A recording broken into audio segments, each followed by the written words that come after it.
Imagine a world where young people had the opportunity to learn from a true and in-depth collaboration between the knowledge of their subject teachers and the experiences of the professionals who studied those same subjects. We now have the opportunity to enable this type of learning. COVID-19 has acted as a catalyst to this sort of collaboration, and we must capitalize now or risk reverting to the old ways of working. So let's make the most of this chance while we can. Did you know that about half of our university students say that they feel unprepared to get a job or apprenticeship? What about the fact that around half of the graduates who were fortunate enough to find jobs after graduating in 2020 have already changed their career plans? Think back to when you left school. Were you as unsure of your direction as I was, as even our graduates seem to be? My career path has been scattered. Since graduating university in 2016, I've worked for 4 different business functions at 4 different companies in 4 different industries. But it shouldn't come as much as a surprise though. When I was going through school, we didn't have careers leaders or work experience or virtual careers fairs. All I knew is that I didn't particularly like any of the subjects that I was studying. So how would I figure out what I wanted to do with my life? Well, I kind of just had to guess. And I got it wrong quite a few times. I've worked in product development for a women's fashion brand. The students that I work with now usually get a big laugh at that one. I've worked within talent strategy for a multinational consulting firm. I've developed data tools while working at an edtech startup, and now I work with schools every day through my role at an education company. And I'm fortunate enough to say now that I finally feel like I have figured out what I want to do with my life. I'm also fortunate enough to say that I've seen both sides of what I call the world of skills. And I'm here to share with you what that experience has shown me, which is deeper collaboration between businesses and the education sector presents the greatest opportunity to prepare our young people for more successful futures. Now, let's set the scene by looking at some information about the current UK employment landscape. It may come as no surprise to you that the UK is currently experiencing a significant skills gap. In 2019, McKinsey & Company published that our aggregate skills mismatch is likely to worsen significantly, meaning that a further 7 million workers could be underskilled for their job requirements.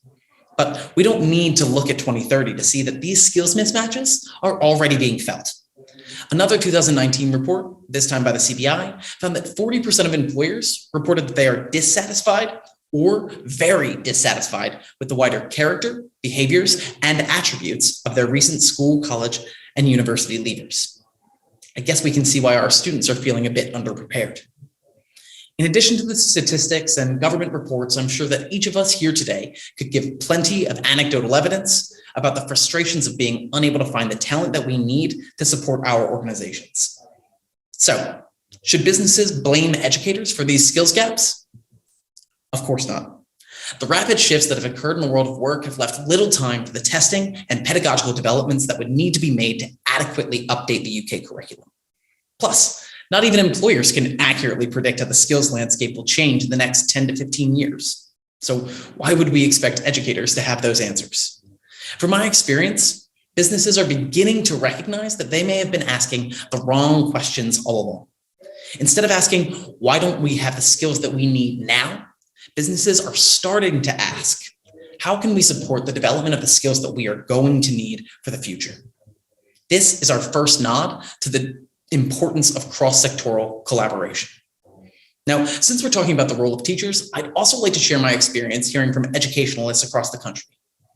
I'll admit that those of you here today are much more the experts than I am, but I have had the opportunity to speak to hundreds of folks in this space, and messages are remarkably consistent. First, I think that we can all agree that teachers across all subjects are often overworked and underappreciated. It certainly hasn't helped that the expectations being placed on teachers from the government and from educational bodies have grown more intense year after year. Let's take careers education as an example. I wouldn't be surprised if some of you have had the responsibility of careers education added to your list of duties in the past few years, probably without even being asked if you wanted it. Unfortunately, that is all too common a circumstance for a subject matter that is so important. In addition to teachers' challenges were only exacerbated by the arrival of COVID-19. I wouldn't be saying anything novel by stating that before the pandemic, the education sector, alongside many others I might add, was simply not prepared for a time that would see students and teachers pulled out of classrooms with no certain date of return. The technical infrastructure to support you in continuing to educate was non-existent, and we had to ask teachers to develop an entirely new set of skills that they never really needed before. For that, I'd like to take a second to say thank you. I'd also like to take a second to expand on a point that I kind of danced around when discussing the point of view of businesses. I mentioned that the world of business has no right to blame educators for the current skills gaps in the marketplace. In fact, what we should be doing instead is acknowledging that teachers have been voicing their desires to have additional support from the world of private business for years. From my experience, teachers are more than open to bringing business people into the classroom to enhance young people's knowledge of what lies ahead after they've completed school. Here, we find our second nod for the need for deeper collaboration. So, if both sides are looking to collaborate, then why isn't it happening? Well, I would argue that it actually is. And I would assert that COVID-19 has catalyzed the effort for even deeper collaborations. We still need to go further, sure, but before we dig into that, let's briefly touch upon some of the efforts that we've seen come out of the pandemic. First, collaboration between businesses, primarily in the form of tech companies, and educationalists led to the prioritization of developing all of the tools that we needed to continue teaching young people. Not only did our technology improve, but we also recognized the need to upskill teachers on how to make the most of their technology in and out of the classroom. This enhanced emphasis on CPD even led to a £9.5 million grant from the DFE to further strengthen teachers' technology skills and confidence. A second win, which was made possible by our new focus on technology, was the minimization of geographic and temporal challenges in getting non-teachers into the classroom. Using technology, we were able to share a wider array of opportunities with young people, from careers talks to virtual career work experiences. In fact, in just the last 6 months, I've had the opportunity to collaborate with educational consortia in the Black Country, Newcastle upon Tyne, Nottingham, Somerset, Essex, and more, all from the comfort of my flat in London. It has never been easier for us to enable students to hear from industry professionals. Perhaps our greatest collaborative win, though, was in this shift in mindset. With students and parents forced to learn and work together in their homes, a deeper understanding was built regarding how difficult educating young people really is. I was speaking to a parent just a few weeks ago who was reflecting on his time attempting to work from home and homeschool his 11-year-old daughter. His main point was, teachers are saints, please take my daughter back to school. Maybe that underappreciation we talked about will begin to subside now. But further than just developing a deeper appreciation, our whole boundary line of school and work was blurred. I can't tell you how many meetings I've had in the last year where a young person was literally in the virtual meeting room.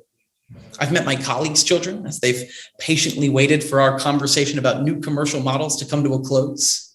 I've met my clients' children as we were putting the finishing touches on a new brief for a virtual reality experience. At the end of the day, the minds of teachers, business people, and even students have been changed, and each have embraced a new world of collaboration. But how do we take this further? The way that I see it, we've got the perfect place to start.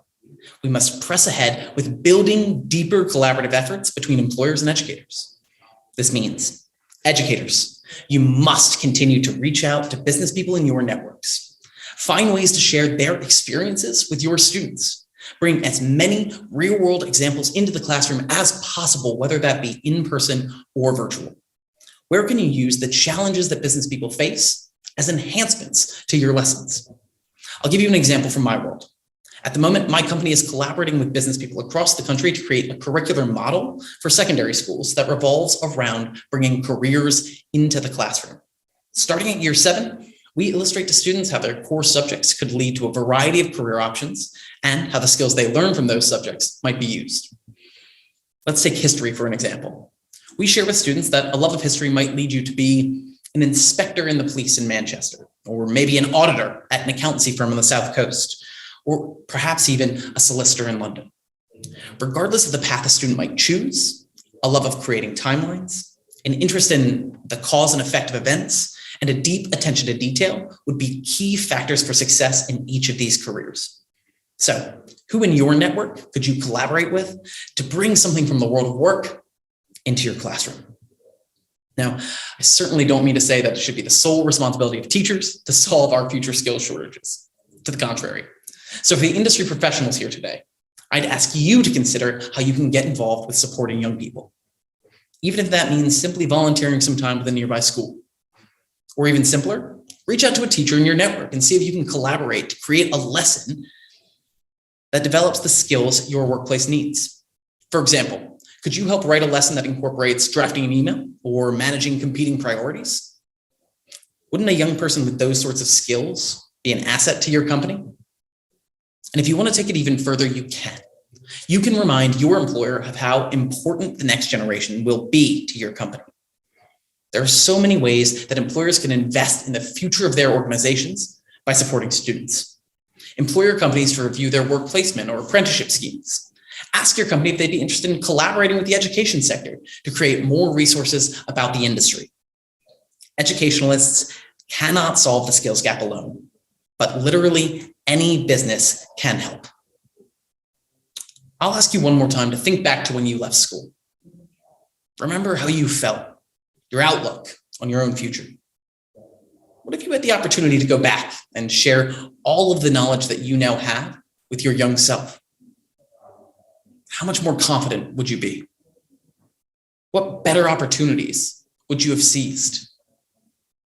Unfortunately, we can't go back in time, but we can come together to share our knowledge and experiences with the next generation.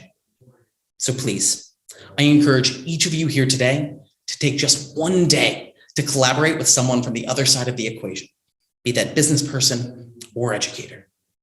With just this one simple effort, the potential impact on the futures of our young people could be enormous. Thank you.